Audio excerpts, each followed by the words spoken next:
दोस्तों नमस्कार। आप देख रहे हैं अपना चहेता न्यूज चैनल जालौन टाइम्स।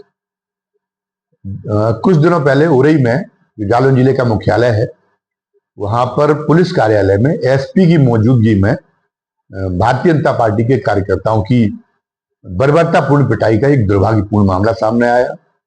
हाल ही में फैजाबाद में महंत राजू दास, जिनको भारतीय जनता पार्टी का प्रचारक माना जाता है, उनकी और वहां का के जो फैजाबाद के जिलाधिकारी थे, कृषि मंत्री सूर्य प्रताप शाही के सामने में बड़ी तू मैं हो गई और उसके बाद में महंत राजू दास का गनर भी छीन लिया गया।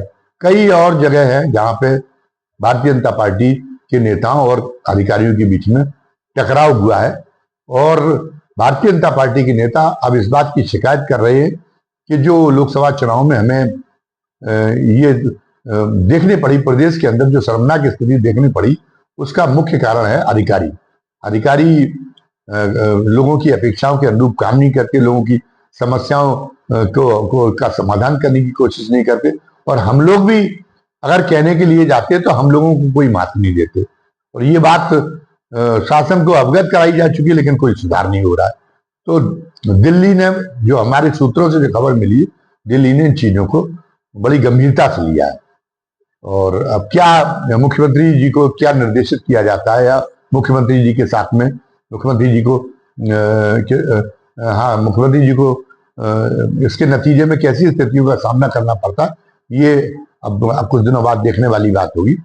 लेकिन ये जो आरोप लग रहा है अधिकारियों को वरीयता देने का सरकार द्वारा उत्तर प्रदेश में, ये कोई पहला मामला नहीं है। ये तो कल्याण सिंह जब पहली बार भारतीय जनता पार्टी के मुख्यमंत्री बने थे, तब से ये शिकायत आम है। कल्याण सिंह पर भी यह बड़ा आरोप था कि उनमें सब कुछ अच्छाइयां हैं, लेकिन कल्याण सिंह अधिकारियों के खिलाफ कुछ सुनना पसंद नहीं करते। अधिकारियों को उन्होंने पूरी आजादी दे रखी है और इसका नतीजा यह है कि अधिकारी जनप्रतिनिधियों तक को, पार्टी के जनप्रतिनिधियों तक को महत्व देने के लिए तैयार नहीं होते।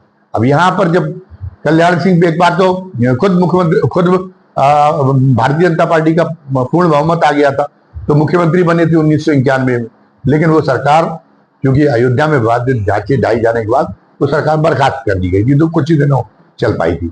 उसके बाद में बहुजन समाज पार्टी, जब किसी पार्टी का 1996 में बहुमत नहीं आया, तो बहुजन समाज पार्टी के साथ भारतीय जनता पार्टी का समझौता हुआ। जो ये इसका क्या किया कि पहले जो है 6 महीने मायावती जी मुख्यमंत्री रहेंगी, इसके बाद में वो भारतीय जनता पार्टी को समर्थन दे देंगी, फिर जो है भारतीय जनता पार्टी का मुख्यमंत्री रहेगा, उसके बाद वो भी 6 महीने काम करेगा। इस तरह 6 महीने में सत्ता की अदला बदली हो जाएगी। लेकिन 6 महीने के बाद जब मायावती जी का जो है सत्ता छोड़ने का आया, वो जो तय हुआ था, जो समझौता हुआ था दोनों पार्टियों में, जो सौदा हुआ था, तो वो मौका जब आया कि मायावती जी को सत्ता छोड़ना था, तो बजाय सत्ता छोड़ने के वो मंत्रिमंडल वो विधानसभा भंग करने की सिफारिश करने राज्यपाल से पहुंच गई। लेकिन भारतीय जनता पार्टी को भी उसके पहले ही इसका एहसास हो गया था, तो उसके नेताओं ने उसकी काट ढूंढ ली थी। तो मायावती जी अपनी जो है कोशिशों में कामयाब नहीं हो पाई और कल्याण सिंह को उस समय गठबंधन के साथ में गठबंधन बना के और एक सरकार चलाने का मौका उस समय एक बार फिर मिला।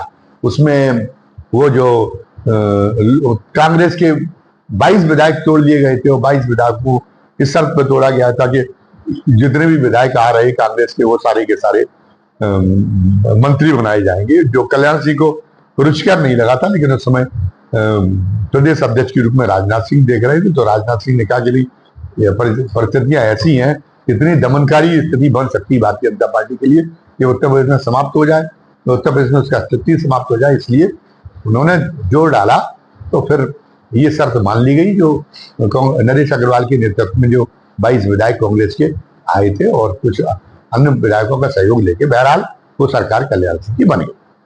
तो अब गठबंधन की सरकार थी, तो उम्मीद तो ये थी कि अब कल्याण सिंह जो है थोड़ा सा लचीला रुख अपनाएंगे और अधिकारियों के मामले में जो पहले आलोचना होती रही है उसका भी जो है, उससे भी उनको थोड़ा सबक मिला होगा। लेकिन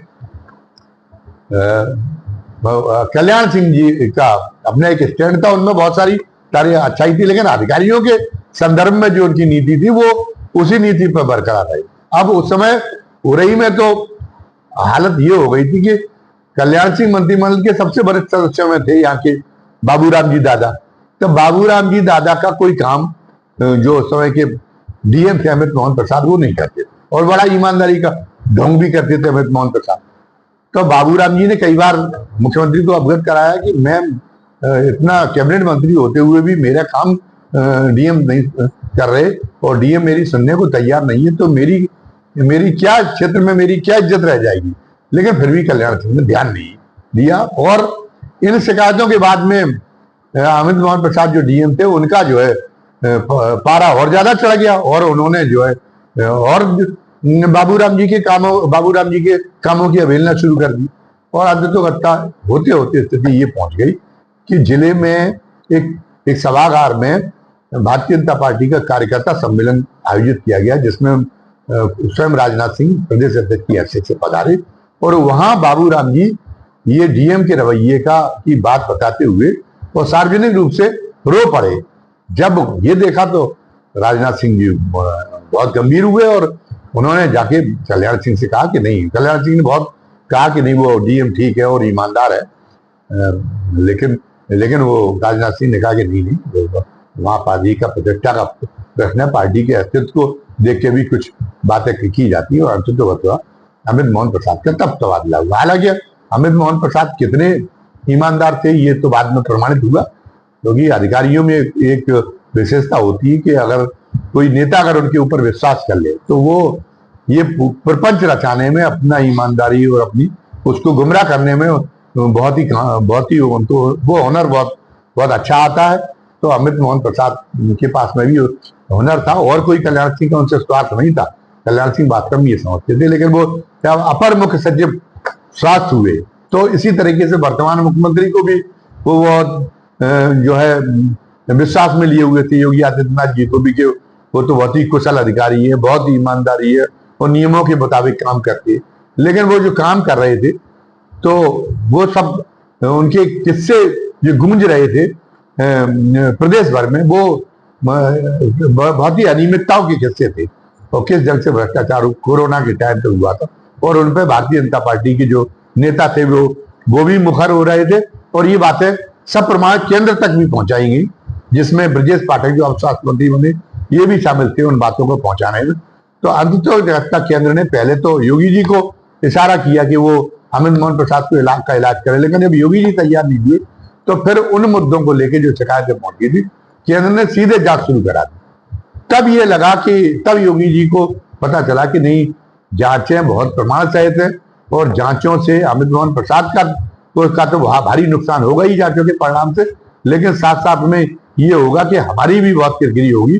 तो अमित मोहन प्रसाद को फिर महत्वहीन विभाग में भेजा गया।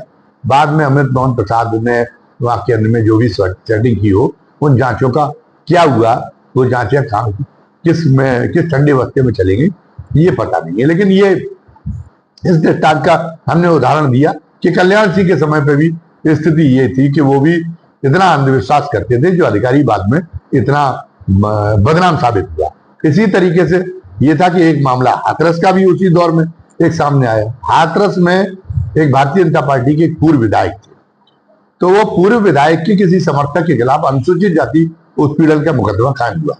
तो पूर्व विधायक उसकी शिकायत करने के लिए वो पूर्व विधायक वो मुकदमा खत्म कराने के लिए वहां के एसपी के पास पहुंचे अरुण कुमार। वैसे तो रैंकर आईपीएस थे वो अरुण कुमार और सूझबूझ वाले आदमी थे, लेकिन वो पूर्व विधायक का पृष्ठभूमि पहलवानी की थी, पहलवानी से वो राजनीति में आए थे तो उनका वो उसी तरह से ठग तरीके से बात करते थे। तो एसपी ने पहले उनको चाय पिलवाई अपने बंगले पे जब वो मिलने आए और उनसे कहा कि हम मामले को देख लेंगे और मदद कराने की कोशिश करेंगे। इससे विधायक भड़क बोले मदद करानी, मैं आज शाम तक ही मुकदमा खत्म हो जाना चाहिए, मैं तुमसे कह रहा हूँ।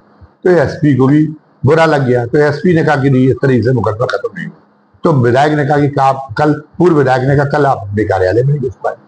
अगले दिन एसपी को उम्मीद नहीं रही, एसपी अपने कार्यालय पहुंचे तो रास्ते में ही उनकी गाड़ी रुकवा ली, जीप लिए खड़े थे पूर्व विधायक और उनके समर्थकों ने एसपी को खींच लिया गाड़ी से बाहर और एसपी की पिटाई करने लगे। एसपी के गनर जब चिल्लाया तो पुलिस कार्यालय से पूरा फोर्स दौड़ा और कोतवाली को खबर की गई तो कोतवाली से भी लोग आ गए और पूर्व विधायक को तो फ्रैक्चर हुई, 12-13 लोग और भी भारतीय जनता पार्टी के घायल हो गए। अब ये बात कल्याण सिंह तक पहुंची। कल्याण सिंह ने कहा कि घटना हुई कैसे, तो पता चला कि तो कल्याण सिंह को लगा कि ये तो हमारे ही नेताओं की, हमारे कार्यकर्ताओं की गलती है। तो कल्याण सिंह ने कहा कि नहीं, बहुत से लोगों से साफ साफ ये कहा कि मैं भारतीय जनता पार्टी का नेता होने के साथ साथ में प्रदेश का मुख्यमंत्री हूं और जो जिलों में जो डीएम और एसपी होते हैं, वो जिलों में और डीएम एसपी सरकार का प्रतिनिधित्व करते, मुख्यमंत्री का प्रतिनिधित्व करते। अगर एसपी से आपको कोई शिकायत थी तो आपको हमसे कहना चाहिए था, आपको अब बताना चाहिए था कि एसपी ये गलत काम कर रहे हैं, हम उसका समाधान निकालते। लेकिन आप एसपी हमलावर हुए, इसका एसपी पर हमलावर हुए, इसका मतलब आपने सरकार पर हमलावर होने की जरूरत की। तो मैं इसमें कोई कंप्रोमाइज नहीं करूंगा, एसपी के खिलाफ कोई कार्रवाई नहीं होगी। वो लोग निराश होकर लालकृष्ण आडवाणी तक पहुंचे। संघ प्रमुख भी तत्कालीन थे, उनके भी बहुत खास थे वो पूर्व विधायक जी, उन्होंने भी कहा, लेकिन कल्याण सिंह टस से मत नहीं हुए। लालकृष्ण आडवाणी ने कहा, जबकि अंदाजा लगाया जा सकता है कि उस समय लालकृष्ण आडवाणी पार्टी में कितनी बड़ी हस्ती होते थे, लेकिन उन्होंने लालकृष्ण आडवाणी से भी इंकार कर दिया कि नहीं आडवाणी जी, हम इस्तीफा दे देंगे, लेकिन हम इस मुद्दे पे अपने एसपी का कोई अहित नहीं होने देंगे। आखिर में जब 3-4 महीने हो गए, 3-4 महीने होने के बाद में उन्होंने लालकृष्ण आडवाणी ने कहा कि नहीं, अब ये संदेश नहीं जाएगा कि एसपी के ऊपर हमला किया गया था और उसी एसपी का ट्रांसफर भी कर दिया गया। अब वो बात लोग भूल चुके हैं, अब रूटीन का ट्रांसफर माना जाएगा। तो कम से कम अब इतना पार्टी के लोगों का मनोबल बनाए रखने के लिए अब जो है, अब हटा दें, अब ये इतना काम कर दें। तो जब बहुत उन्होंने विनम्रता पूर्वक गुजारिश करनी पड़ी उनको, कल्याण सिंह को, तब कल्याण सिंह की समझ में आया कि नहीं, अब उस प्रकरण से नहीं जोड़ा जाएगा जो पुलिस कार्यालय के बाहर की घटना हुई थी। तब उनने एसपी साहब का ट्रांसफर हो पाया। तो कई बार अधिकारी गलत होते हैं और कई बार नेता गलत होते हैं, लेकिन नेताओं की भी, जब आपकी पार्टी सत्ता में आ जाती कोई पार्टी की, तो नेताओं की और पार्टी के कार्यकर्ताओं की भी एक भूमिका होती है, क्योंकि वो आए हैं तो लोग अपेक्षा ये करते हैं कि उन्हीं के माध्यम से अधिकारियों तक और शासन तक बात पहुंचेगी, उनकी जायज बात, और उनके साथ अगर कोई अन्याय हो रहा होगा तो ये हमारे लिए जो है संकट मोचक की भूमिका अदा कर सकेंगे। हमारे जो जनप्रतिनिधि हैं और हमारे जो सत्तारूढ़ पार्टी के कार्यकर्ता, ये लोग हमारी मदद कर सकेंगे। इनकी हमसे सहानुभूति है, तो हमारे साथ कोई अन्याय नहीं हो पाएगा। लेकिन अब ये पता चला कि कई बार उनकी बात जायज होती है, लेकिन अगर उनकी बात जायज बात भी अधिकारी सुनने को तैयार ना हो, और अधिकारी तो कहेंगे नहीं, हम तो अपने तरीके से काम करें, तो ये गलत है। और दूसरी बात, राजनीतिक तंत्र को भी इतना बढ़ावा, राजनीतिक दबाव भी इस कदर नहीं होना चाहिए।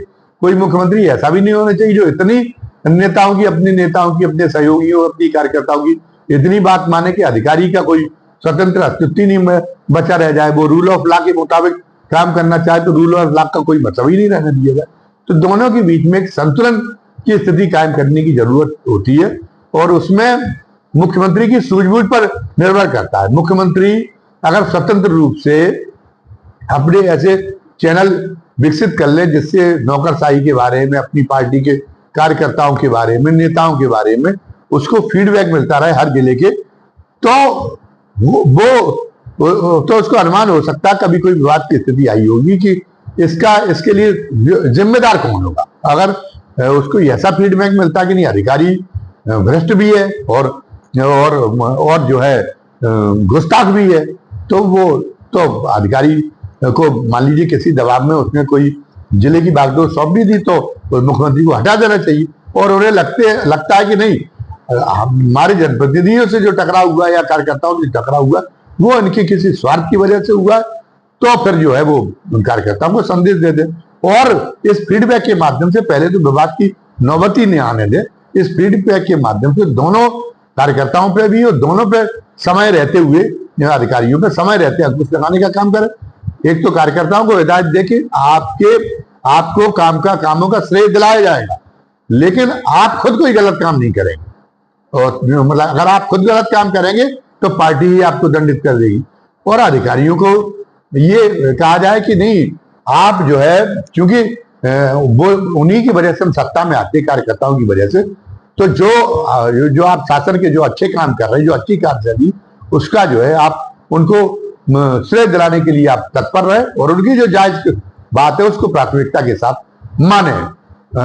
अगर कोई नाजायज अधिकारियों के द्वारा अधिकारियों पर से सिफारिश की जा रही है हमारी जनप्रतिनिधियों द्वारा, तो वो समय रहते हुए उसको हमारी रिपोर्ट भेजें और हम जो है उसके बाद में फिर उनको भी डांटेंगे। और ये स्पष्ट हो जाएगा कि दोनों को लगेगा कि अगर हमारे गलत कामों की जानकारी मिल जाए तो चाहे अधिकारी हो और चाहे नेता और कार्यकर्ता हो, दोनों के दोनों फिर गलत काम नहीं करते। ऐसे हमारे पास 50 उदाहरण हैं जब हमने देखा कि मुख्यमंत्री के पास में सही सूचनाएं पहुंचती हैं, अधिकारियों को जब ये भरोसा हो जाता है तो फिर अधिकारी गलत काम नहीं करते फिर।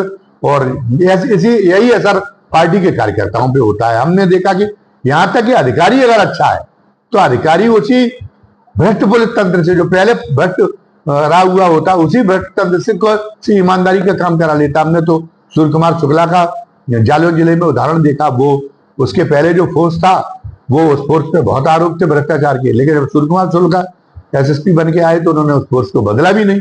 लेकिन ये उन्होंने जो है नीति अपनी स्पष्ट कर दी और उनके काम करने के रवैये से ये उनके अधीनस्थों को ये साफ हो गया कि नहीं, जो है कोई गलत काम अगर हमने किया तो हमको हमारे बॉस छोड़ेंगे नहीं। तो उनके जमाने में बिल्कुल जो वो निर्देश देते थे उसका ईमानदारी से पालन होता था। तो ये स्थिति मुख्यमंत्री जी उत्तर प्रदेश में भी बना सकते हैं, लेकिन उत्तर प्रदेश में लगता है कि मुख्यमंत्री जी ने इसमें देर कर दी। एक कार्यकाल वो पूरा कर चुके और दूसरा कार्यकाल जो है उनका शुरू हो गया है और दूसरे कार्यकाल में भी 2022 में शुरू हो गया, तो 2 साल हो चुके दूसरे कार्यकाल के भी। लेकिन वो इस बात को वो कोई कि उनको सही सूचनाएं मिल रही, सही फीडबैक मिल रहा है, इस बात के लिए वो आश्वस्त नहीं कर पा रहे। और इसी का नतीजा है कि अधिकारियों की उनके बारे में ये राय बन रही कि उन्होंने अधिकारियों को जरूरत से ज्यादा सिर पर चढ़ा रखा है और अधिकारियों और नेताओं और कार्यकर्ताओं के बीच में टकराव की भी स्थिति बन रही। तो ये उसकी एक मुख्य वजह है। आज का वीडियो यहीं तक, और इस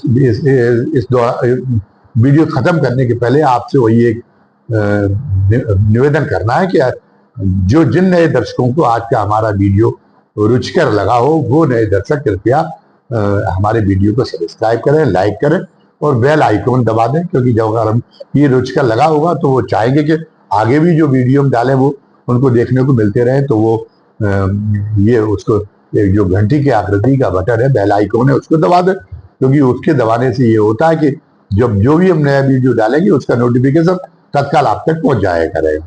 और साथ ही कमेंट बॉक्स में आज की वीडियो के बारे में अपनी राय लिखना ना भूलें। धन्यवाद। जय हिंद, जय भारत।